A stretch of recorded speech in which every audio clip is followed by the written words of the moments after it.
Şamaxı şəhərində qaynatasını öldürməkdə təqsirləndirilən şəxsin barəsində olan cinayət işi üzrə məhkəmə istintaqı başa çatıb.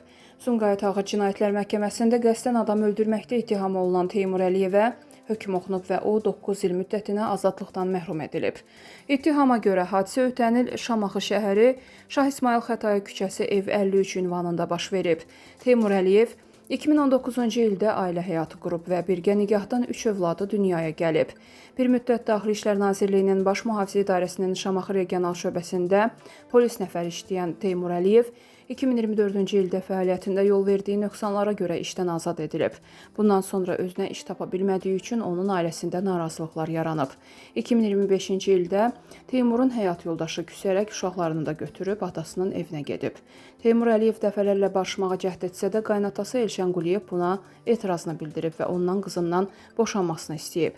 Hadisə günü isə Teymur Əliyev küçədə hərəkət edərkən azyaşlı uşağı onu görüb və qucağına gəlib.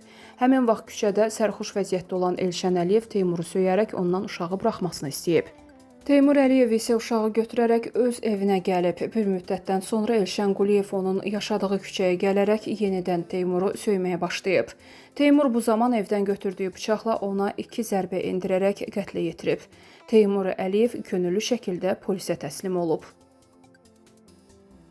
Sevgilisindən şantaj yolu ilə 1 milyon manata yaxın pul tələb etməkdə ittiham olunan tiktoker Aybəniz Xəlilovanın cinayət işi üzrə məhkəmə istintaqı başa çatıb.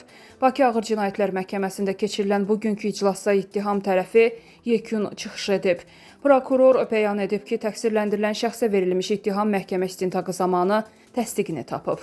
Bu əsasla Bəniz hədə qorxu ilə 836 min manat pul tələb etməkdə və xuliqanlıqda təqsirli bilinməli, 11 il müddətinə azadlıqdan məhrum edilməlidir. Hakim Fəxri Məmmədov müdafiə çıxışına hazırlanmaları üçün vəkillərə vaxt verib. Qeyd edək ki, Bəniz 2024-cü ilin sonunda qeyri-rəsmi münasibətdə olduğu biznesmen sevgilisi Xalid Kərimovun polisə şikayəti əsasında cinayət məsuliyyətinə cəlb edilib. TikToker əvvəl ev dustaqlığına buraxılsa da, sonradan ittihamın ağırlaşdırılması və zərərçəkmişin israrı ilə barəsində həbs qətimkan tədbiri seçilib. Lakin məhkəmə dövründə Xalid Kərimov mövqeyini dəyişərək Bənizə qarşı şikayətinə girə götürdüyünü açıqlayıb. Əvvəllər hüquq mühafizə orqanlarının rəhbərlərinə müraciət edərək kömək istəyən zərərçəkmiş sonradan dəfələrlə keçmiş sevgilisinin ev dustaqlığına buraxılmasını xahiş edib.